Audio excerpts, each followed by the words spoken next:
Welcome to the EClerx Services Limited analyst call to discuss the acquisition of Personiv. To discuss the acquisition, to answer your questions today, we have with us the top management of EClerx, P.D. Mohindra, co-founder and executive director, Anjan Malik, co-founder and director, and Rohitash Gupta, chief financial officer. Please note that this call is limited to only this particular acquisition, and we will not be fielding any business-related questions on this call. As usual, the normal safe harbor clause applies. I now hand over the conference to Rohitash Gupta, the Chief Financial Officer of EClerx Services. He will make his opening remarks about the broad contours of the deal, and then we'll move to the Q&A session. As far as the Q&A session, I'll let you know the rules as we start that particular activity. Over to you, Rohitash. Thank you, Devakar. Good evening, good morning, everyone, from wherever you are joining. This is a special analyst call that we have arranged today. We announced the acquisition of Personiv on Friday night, India time.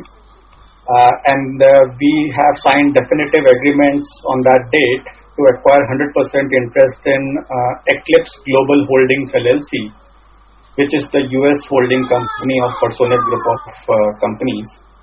Personiv provides digital marketing, back office and customer support outsource services. This transaction is supposed to be through internal accruals of EClerx, and it will be all cash. Around 34 million is the enterprise value assessed, and there will be earnouts based on business performance for 2 calendar years. Acquisition is on debt-free and cash-free basis, subject to normal working capital provisions, and we expect to do the closing of this transaction sometime late this month, and hence Q3 results of ours will have probably very few days of Personiv numbers, whereas Q4 for EClerx will have hopefully full Personiv financials integrated. As I mentioned, Personiv provides digital creative back office and customer contact solutions. In digital, main service offerings are content creation, social media campaigns, SEM and customer experience related services, whereas in creative, it's graphic design, print ads, photo retouching, etc. In back office, the main service is finance and accounting, followed by several data management processing services. In customer contact, it's primarily voice-based and deals into several functions depending upon the client needs. Personiv has totally about 2,100 employees, cutting across 3 countries: India, Philippines, and US.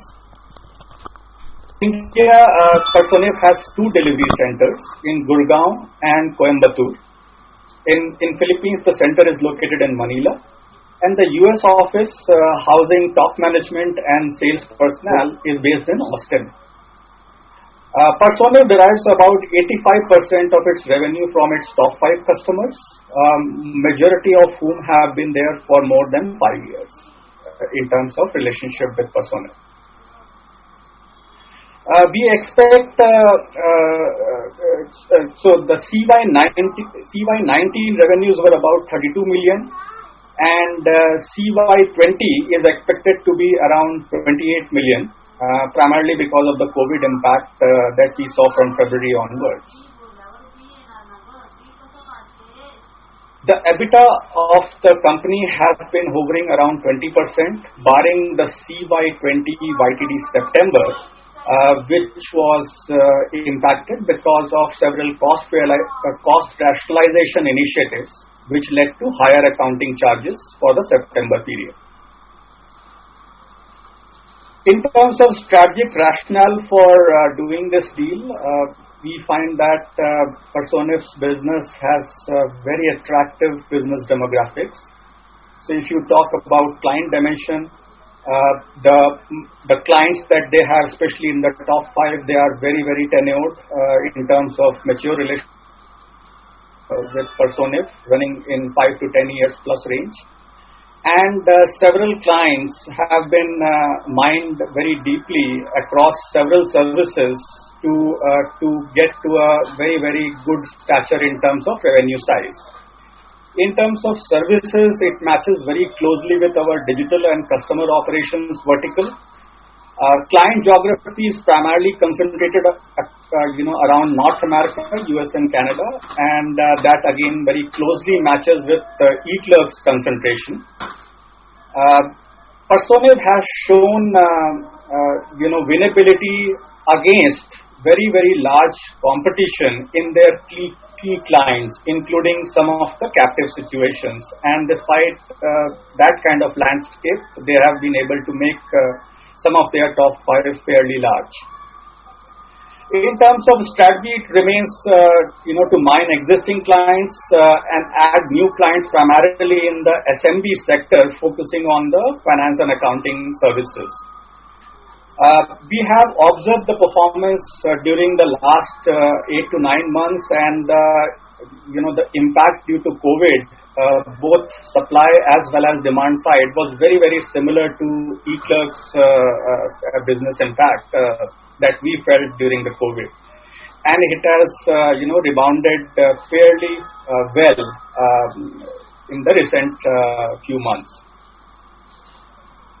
Firm's top management has been there for very, very long time. So very, very stable management who has stuck with Personiv due to its culture and strong business growth over the last 5 years.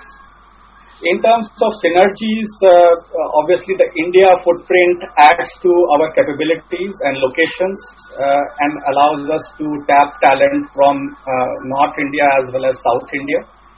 And Philippines adds to a new popular BPO destination for EClerx group of services. There might be some cost savings, although that's not the main rationale.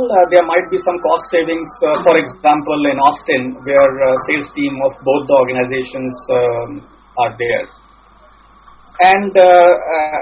And we expect that there will be some cross-sell and upsell opportunities, given that there is a high overlap in digital and customer operations services across both set of clients. And the US-based team as well as India-based team will definitely augment EClerx existing senior leadership team and diversify our top 10 list and also adds a new potential sector for us, which is SMB or let's say $500 million to $5 billion segment of clients, which till now we have not tapped into as EClerx. The cultural fit was also very, very strong, and our 4 pillars match very strongly or overlap very strongly with the 3 core pillars that Personiv has. Very employee-centric and very client-centric culture. We expect, as I mentioned, we expect to close in December end and look forward to that event. With that, I will pass back to Diwakar for arranging Q&A.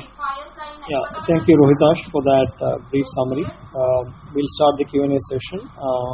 People can just press on the raise hand sign, and I'll kind of call the participant out.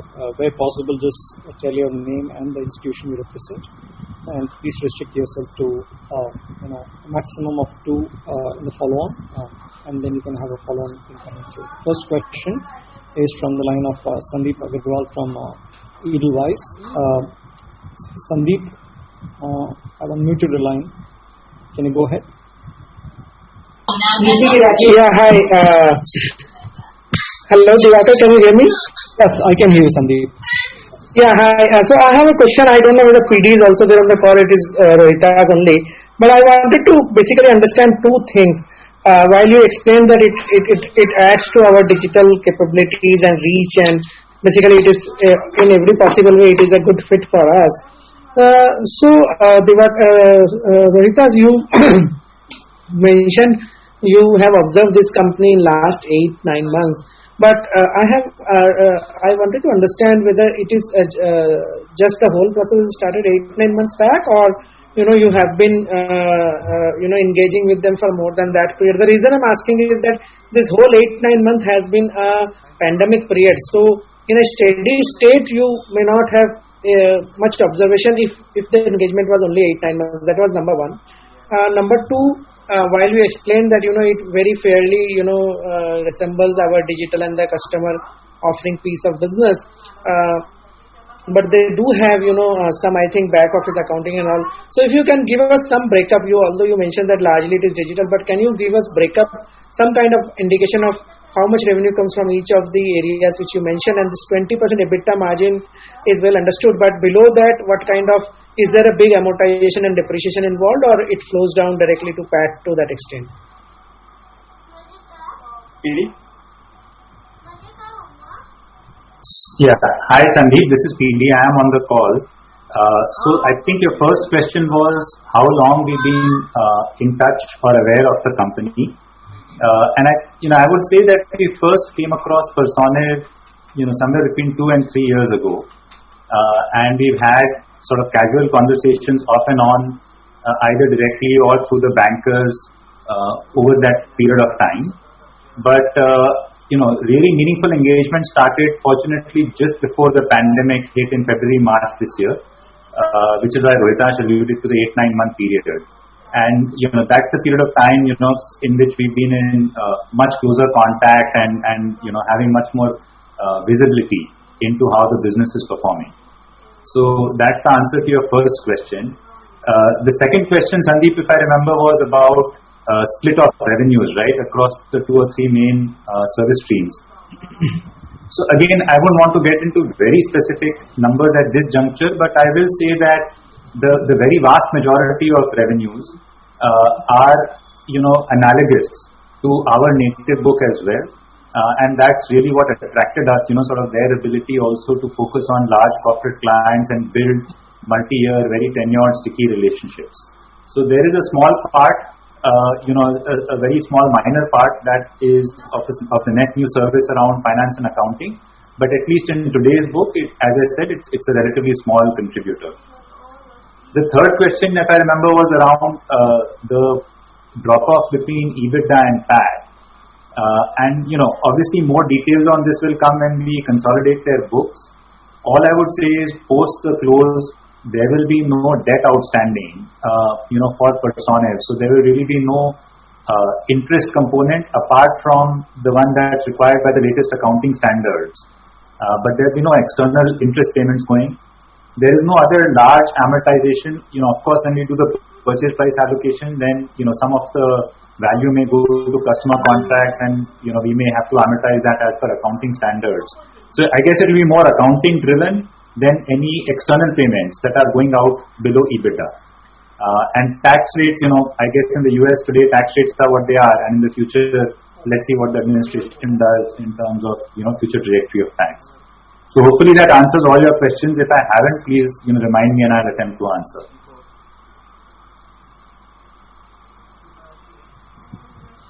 Sandeep, I think you'll have to unmute him. he's unmuted, I guess.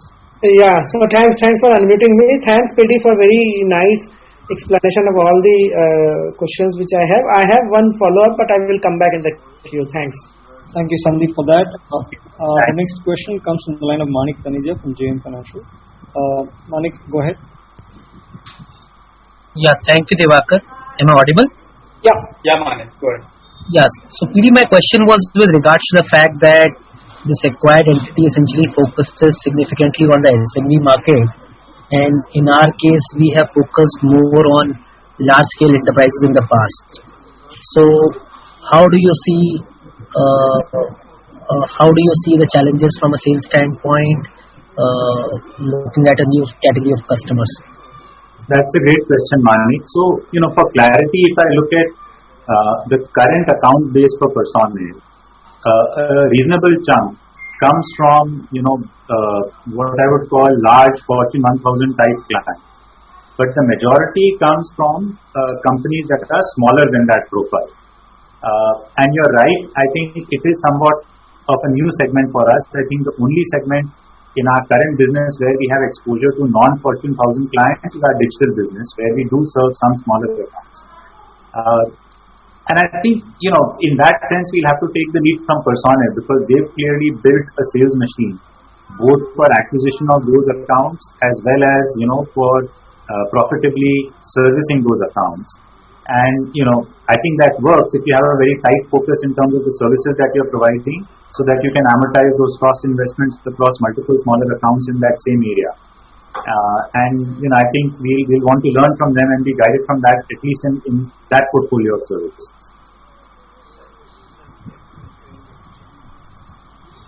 Sure. Thank you, PD, for that answer. If I can have one more follow-up. So, just trying to understand the revenue productivity of the acquired business, it appears to be quite low in comparison to even the revenue productivity that we enjoy in our offshore business. So, what would essentially explain this? So, I think it's a function of 2-3 things. One is their geographical footprint. So, for example, if you look at Coimbatore in India, I would say it's obviously a market where you can source talent at much lower prices than perhaps you might in Delhi or Bombay for that matter.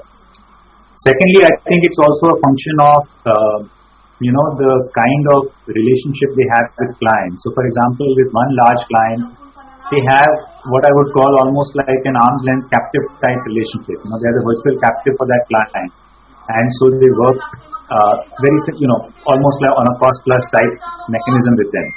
So I think ultimately we are agnostic to revenue per head count. What we really care about is the EBITDA that the business is generating in terms of total EBITDA dollars. And on that metric, if you look at it, a 20% EBITDA is not that different from what our sort of consolidated EBITDA metrics are. Maybe it's a little lower, but it's not that different. So that's what attracted us.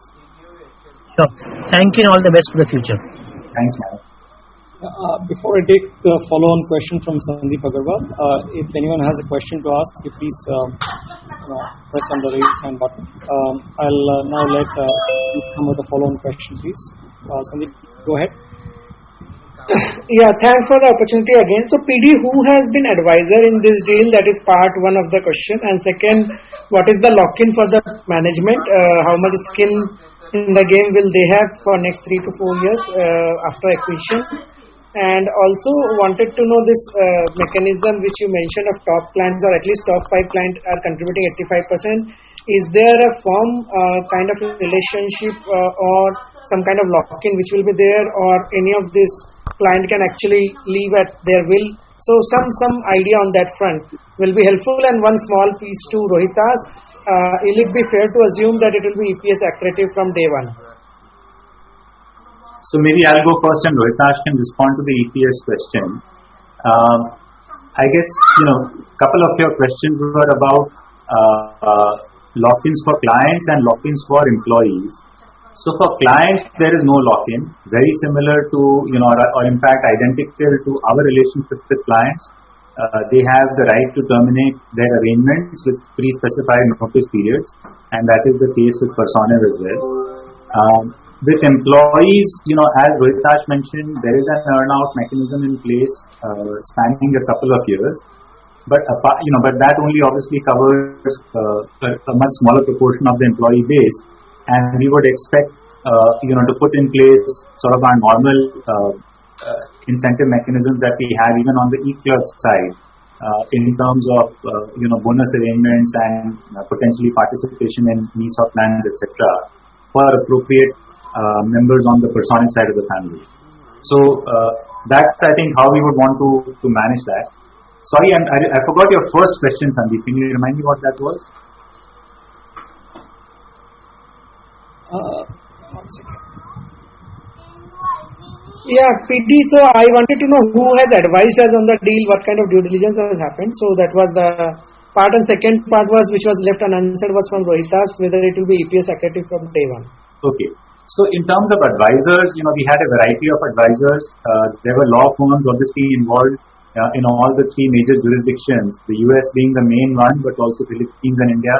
And then we had, accounting firms involved for financial diligence, etc. We didn't have any banking advisor on this deal from our side because we were approached directly, and we sort of, worked the deal directly with Personiv management and owners. I believe on the Personiv side, their bankers were deal-wise. So I think that answers the question on advisors, and I'll hand over to Rohit now. Hi, Sandeep. As PD alluded, there will be purchase price allocation, etc. done when we consolidate the books. But a very short answer to your question is that on cash EPS basis, it will be accretive from day one. Okay. The next question comes from the line of VP Rajesh of Banyan Capital. VP, go ahead. Yeah, thanks, Diwakar. Hi, Rohitash and PD. Just trying to understand the nature of this business. Would it be fair to say that most of the projects these guys do are short-term in nature, just like our CLX business, or these are much longer assignments like our FNA type of work?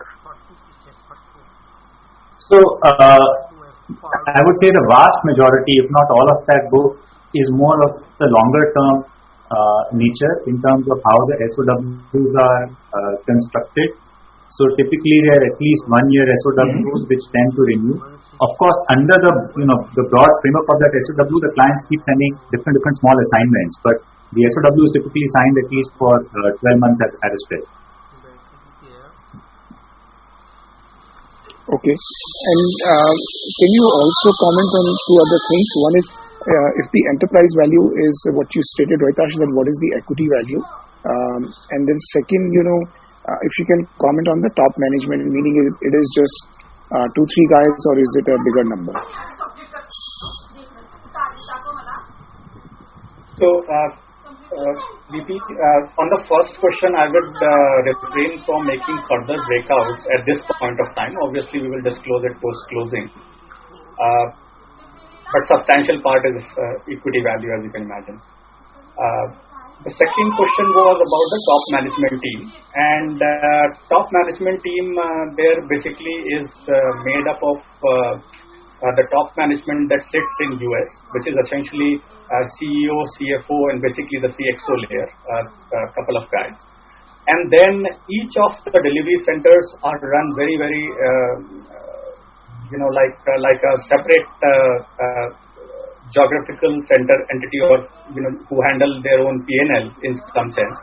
And each center has its own center lead, which is part of the top management, followed by their own hierarchy.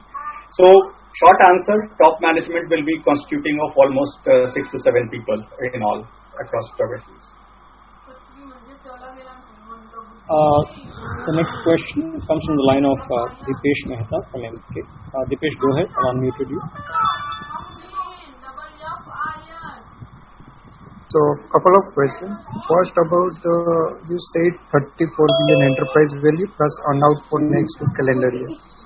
Can you help us understand what would be the earn-out whether it is over and above 34 million, and if yes, what would be the mechanism to decide it in terms of what would be the maximum, if you can help us understand the payout would be. Second question was about the business. Even let's say from 18 to 19, business seems to be flattish. So if you can help us understand how one should understand this business trajectory or growth trajectory for the business, and what explains flattish performance between 18 and 19. And third question is about the management retention. You alluded to earn-out, but post it in terms of how crucial those guys will be for us to grow this business. If you can provide some perspective on it.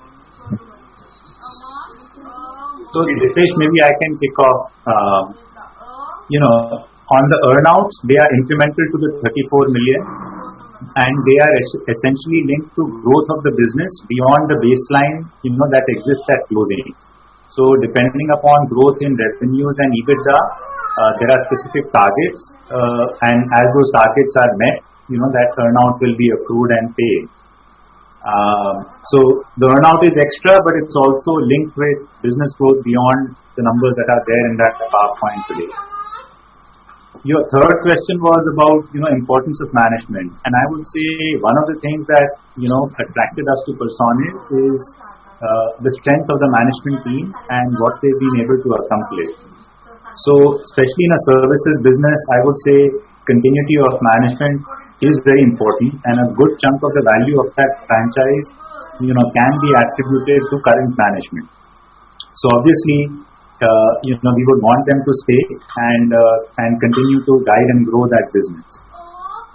I think over a period of time, we need to sort of figure out from an integration perspective where each company can add value to the other, and also therefore perhaps increase depth in management on either side. Because I think we are always short of good people, so there might be bigger roles that current Personiv people can play in the overall structure, and vice versa. So that very much is a function of time, and we'll see how that plays out. Sorry, there was one other question that you had asked, right, Dipesh? Can you remind me of that? My other question was about the business growth. So let's say from 18 to 19, business was seems to be flattish. Now 20, because of COVID, business has some weakness. But if you can provide, what would be the growth drive? Because 18 to 19 flattish, what are the factors which led to flat performance? And coming to earnout, can you say what would be the maximum kind of outgo? I understand earnout are extra, but what would be the maximum? Let's say, is there any cap? So there is no cap on the earnout because obviously for us we are very happy, in fact, if the earnout ends up being a large amount, because that would essentially mean that we bought a higher performing and much larger business. And in terms of the trajectory between 18 and 19. I think what happened in 2018 is one of their main clients underwent some corporate development events in terms of M&A, and that created a spike in work for Personiv in that calendar year 2018. Once that event was fully digested, then in 2019, sort of they reverted back to the normal run rate of work from Personiv, and so we saw a slight decline between 18 and 19. 20 that you see is the COVID effect in terms of somewhat of a decline from 19. 21, one would hope that there is growth in the business, and the earnouts are designed to incentivize current management to deliver that. But we'll see, I guess, in the next few quarters how things turn out. Thank you, Dipesh. The next question comes from the line of Pankaj Garg. Pankaj, go ahead, please. Hi, am I audible? Yep. My question to PD is regarding the technology. So, how this acquisition, fortifies our technology in servicing our clients? What capability they bring on the table? So, I think the way I would answer that is, if I look at their F&A practices, they have really been taking advantage of the migration of a lot of these activities onto the cloud. So as their end customers have adopted cloud accounting platforms, that has created opening for Personiv to outsource and offshore some of that work. So I think that is sort of one area in which they have leveraged new developments in technology. More generally with their other clients, I think their approach has been to rely on more on their clients' infrastructure and technology platforms. So they may not necessarily be something that we can just lift and shift from Personiv to ourselves in terms of technology. But I think where they made some use of emerging technology trends is more on the cloud adoption on the F&A side. Thank you. My second question is, so is Personiv a technology intensive company, because they have a lot of small clients, so they must have a technology which they can use for each and every client, so rather than having a proprietary technology for different clients. Yes, so I think like most well-run BPO companies, they obviously have internal tools, workflow tools that they use for a variety of activity. But most of the smaller clients are on the F&A side, where they're using cloud software. So they don't have to necessarily invest in that technology because the client is doing it. And the technology lends itself to remote working in a very native fashion. And ultimately, if you're doing F&A, it doesn't matter so much which platform you're doing it on. Much more important is your understanding of the gap principles. And that's where I think the Philippines presence comes in very useful because Philippines has the same gap as US gap. So when they hire accounting professionals in the Philippines, those people come in with that ready-made domain knowledge. So from a technology perspective, I think there may not be necessarily many things that we can adopt from them. Thank you, Pankaj. The next question comes from the line of Sandeep Shah. Sandeep, go ahead. Yeah, can you hear me? Yes, Sandeep. Yeah, thanks for this. Just wanted to understand the kind of services, if you can break down into voice and non-voice, and within voice, is it largely automated or is it still the effort-based kind of a voice business? So Sandeep, again, I wouldn't want to give a very precise breakup here because we don't even do that for our own business. But suffice to say that voice constitutes a minority of their revenues and data and creative work constitutes the majority of their revenues. On the voice side, the work is manual because it involves Personiv employees, receiving and making calls with end customers in the US. And that work is performed across a variety of functions, as Rohitash said, including sales and including customer service. Okay, thanks. And any breakup in terms of how you look at the business in terms of sticky revenue, annuity-based revenue versus a project-based revenue from the current split of $28 million expected in CY20? So I would say the vast majority is annuity, and I'll let Rohitash chime in after me to add further color. But my recollection would be that almost all of that revenue is on 1 year plus SAOs with high renewal rates. So in that sense, I would say the business is quite long tenured, and certainly if you look at the past relationships, as Rohitash said, their top clients have all been clients for 6, 7, 8 years. So if anything, I would say the proportion of short-term work is higher in our native book as compared to the Personiv book. But I'll let Rohitash chime in with any further details. No, PD, that's what I was going to also add, that the long-term projects or long-term work mix for Personiv is probably slightly more than what EClerx native percentage is. Thank you, Sandeep. The next question comes from the line of Akshay Ramnani. Akshay, go ahead. So, am I audible? Yeah, Akshay. Yes, Akshay. Right. So, just wanted to get some sense on the top 5 clients in terms of industry verticals, or what verticals primarily they would constitute. So I would say 3 broad verticals worth mentioning. One is, I would say sort of the marketing / PR space, because Personiv provides digital and creative services to those types of companies who in turn are end customers. So that's one broad vertical, which is marketing agencies or PR companies. Second vertical would be cable and telco, which is also where the overlap is with our customer operations business. The third one, would be, I'd say, industrial companies. Notably, they have a large client in the oil and gas industry. But I would say the first 2 verticals are probably a much larger proportion of their revenue base. Okay. And another follow-on to that would be, since majority of revenues for Personiv is from the SMB sector, and the strategy is primarily around mining existing clients given the high concentration, some qualitative sense on the mining opportunity, how meaningful it is to support the long-term runway for growth.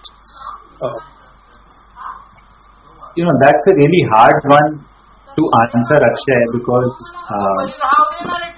it's hard to predict at this juncture. I will say, if I look back and see the growth of Personiv from, let's say, 14-15 million to give or take 50 million where we are now, probably 70-80% of that growth has come from accounts that they already had when they were 14-15 million. So in that sense, at least in the past, they've demonstrated very good ability, to find existing opportunities with their current clients. and enter new spaces. And as Rohitash mentioned, in certain cases they've even displaced other very large outsourcing companies who are already present providing those functions, including some of the top 3-4 Indian ITO players. So I would say there is opportunity. Now, what the future holds, time will tell. Thanks, Akshay. We have a follow-on from the line of VP Rajesh from Banyan Capital. VP, go ahead. Yeah. So the first question is just trying to understand the ownership of Personiv. Is it just concentrated with 2-3 folks who are in the management, or there are financial investors? If you can just give some color around that. And then the second question is this sort of the end of our M&A appetite for the near term, or are we continuing to look at other ideas which can be in a different area or more addition to one of the verticals that we currently have?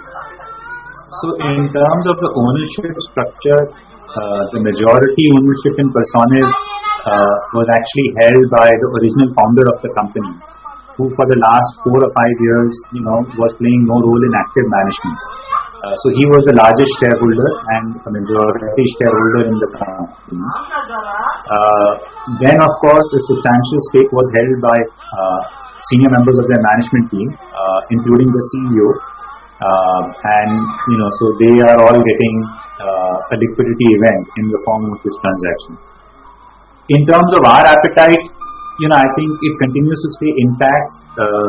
If you look at this transaction at about 30 million, it's 15% of our revenue base. So it's meaningful enough to move the needle for us, but I wouldn't say that it totally transforms our company or the revenue profile. And similarly, if I look at our cash balances, we got 800 million at the end of last quarter. This outflow will still leave a reasonable amount of cash, besides of course the fresh accruals that happen. So looking with an open mind at assets that come to us, but having said that, it's a low yield process, because we typically look at 30-40 assets every year, and only a small handful of those are interesting enough to progress to further conversation. So if you look at how we've done the transactions, we bought EClerx in 2015 and we bought Agilist in 2012, and this is 2020. So it's been one every 3-4 years on average. That could change if we find something great next month, but let's see. Okay, thank you. Thank you, VP. I think there is a follow-on question from Sandeep Agarwal of Edelweiss. Sandeep, do you have any more questions? Yeah, Divakar, I have one more question. Sorry about that. So, PD, sorry for asking 7-8 questions already, but I have one more follow-on. So I wanted to know, while you very nicely explained all the parts, and I think that is a very good piece of information which you have given already. I seek little more clarity on 2 parts. One on the EPS accretive part, which Rohit has mentioned. So since you have all the data already, can you give some more idea on that front, assuming that when will it be normally EPS accretive? Because depreciation and amortization obviously has to be written off only if the visibility on the future earn-out capability of the acquisition goes down, right? So I'm sure that that it will not be the case as of today, and probably you will have some visibility of how much portion can come in that way next to 3 years. Second piece is that on the senior management, you mentioned 5-6 people are there. We have seen very bad acquisitions in the past, purely because the senior management was not locked in to stay. So other than the earnouts, what is the lock-in for at least this 5-6 people? Is there any lock-in? Because if you pay the whole money right now, the way I understand, out of 34 million, let's say if 25-26 million is going to the promoter who is no more active, then only 7-8 million is, let's say, going to this 5-6 people. So will they stay or not stay? And that can have big impact, because they have very strong relationship with the client and all. And also, if they, let's say, any one of them is going, what kind of conditions they are putting when they are going to exit? That is number 2. And also, I wanted to understand a little bit on what will be the benefit of the key people who are staying other than the earnout. Will they also get something in the EClerx stock if they stay back for a longer time? Anything on that side has been finalized? Thank you. So Sandeep, I'll answer the second question and share very high-level thoughts on the first one, and let Rohitash answer the first one in detail. Look, I think, as I said, we see a lot of strength in the current management, and hopefully they like the EClerx team as well. And at least at this juncture, everybody wants to work together and put our attention to jointly growing that business. At the same time, there is no lock-in ultimately, and people are free to leave if they so choose. Having said that, I would say even in that eventuality, in our experience of running our firm, I would say relationships with clients, especially large relationships, tend not to be focused or held only by a single individual in the firm. Ultimately, that client is buying from EClerx or from Personiv because of all the things the firm is able to deliver to them, not because of one relationship manager that they work with. And certainly that's our sense also of the Personiv business as it is of ours. Finally, the only other thought I would share is that the digital and the customer contact work that they do is at least thematically similar to some pieces in our business. So if we did come to that eventuality where God forbid, there was a mass exodus of existing management depth to take on some of that work and provide continuity to clients. But I do not think it will come to that because I do feel that there is substantial incentive for people to stay and to try and grow the business. On a related note, I mentioned this in response to a prior question, but for senior members of the Personiv team who come on board, in addition to sort of their current fixed salary and so on, we will obviously be integrating them into our EClerx incentive plans, which include normal sort of long-term variable compensation and stock options, which current EClerx management team participates in as well. So hopefully there is enough incentive for them to continue. On your first question about how accretive this is, high level, I would say if you just look at EBITDA for a moment, on our cash, beyond let's say a 5-6% yield. So that's what shows up as EBITDA on the cash pool. On the acquisition, if you just take sort of and triangulate the dot, $34 million purchase price, give or take 20% EBITDA on 50 million revenues. That works out to a 5.5-6 times EBITDA multiple, give or take, right? So earnings yield or EBITDA yield on the money invested in acquiring Personiv is, let's say, in the 15-16% range, give or take. So to that extent, there's a clear delta between what you would have earned on our cash balance and what you earned by investing in acquiring the assets. Of course, there will be some leakage because of amortization, etc., which Rohitash can talk about. But to our minds, those are more accounting entries because of accounting policies. They are not external payments to somebody who owns debt or some other outgoing from the company. It's just a function of how accounting standards are. So I'll let Rohitash provide more clarity on that. So Sandeep, I think for the moment we can ignore what accounting entries will be created because of this event and just look at EClerx as a standalone business on itself, right? The way it's running currently. And their operating model is very, very similar to what EClerx has. So they work basis, leased facilities, similar kind of computing system, same cost. So basically, things that are below EBITDA line, which are depreciation of assets, is very similar to EClerx model. And then tax, as PD alluded to earlier, India, US, Philippines, all are gravitating towards the same mid-20% number, give or take, given the new policies that are there both in India as well as the current US tax policies, right? So below EBITDA, I don't think native, operating structure is any different than EClerx. Now, what additional entries on accounting will get created because of this event, I think we have to take them in that stride.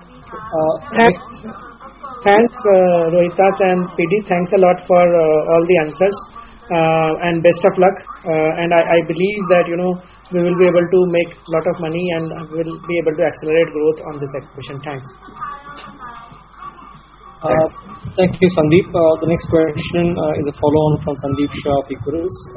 Sandeep, you want to ask a follow-on? I guess his hand was just put up. We don't have any other questions right now. Actually, there's one question from Surya of DSP. Surya, go ahead. Yeah, hi. PD, could you just talk about, can you take the services that Personiv has to your base of existing clients? Is that an opportunity, or given that their offerings are primarily SMB focused, it's not something that will find appeal within your client base? So Surya, I would say if I look at the vast majority of their revenue, 3 of their 4 service lines are things that we already do in some similar fashion. So if I look at the customer contact work they do and the work they do on digital and creative, we already provide fairly similar services, maybe with some nuanced differences to our clients. So in that sense, there is no net new service. Of course, there might be minor differences in terms of how those services are provided. The net new thing, I think, is the F&A piece. And I think we have to yet see if there will be a realistic opportunity within our enterprise account base for those services, because F&A very honestly is a more horizontal outsourcing decision, and while we haven't yet done a proper survey, I think there is some chance we may find that many of our current clients have already got F&A outsourcing arrangements in place. So there may be less greenfield opportunity for that, but I think there may be more opportunity going the other way in terms of EClerx capabilities, particularly around analytics and automation, being of interest to current Personiv clients. And I think the other capability that comes to mind that could be interesting is the Philippines presence that Personiv has, because that's something we didn't have. And especially from a customer contact perspective, I can see that potentially being attractive to some of our enterprise clients. So there are a couple of, I would say, initial ideas that we have in terms of exploring potential cross-sell opportunities, but we'll probably get to that a few quarters down the line. For now, the main focus is getting the deal done and making sure that the native opportunities that exist in Personiv we are able to jointly exploit.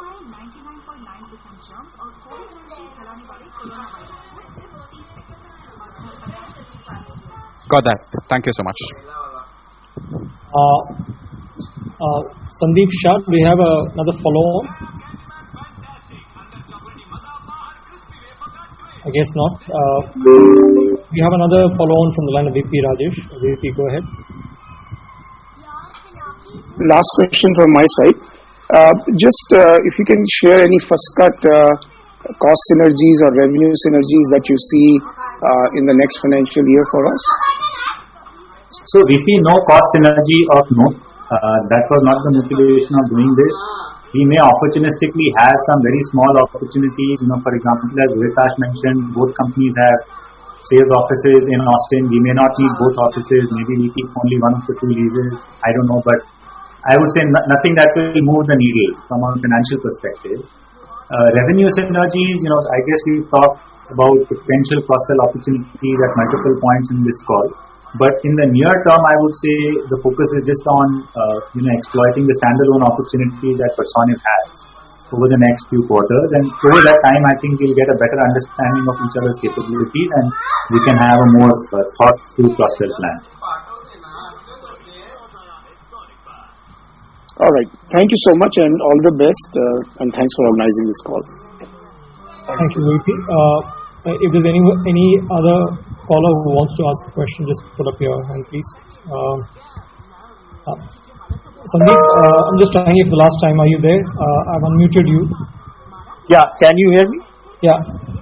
Yeah, sorry for some goof up last time.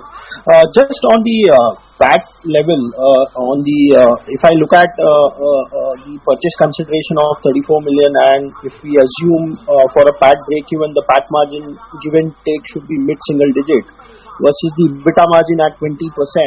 Just wanted to understand, will that lead to a 15% write-off below EBITDA, and if yes, for how many years? So how soon, if my calculations are correct, and how soon we can actually become a EPS positive?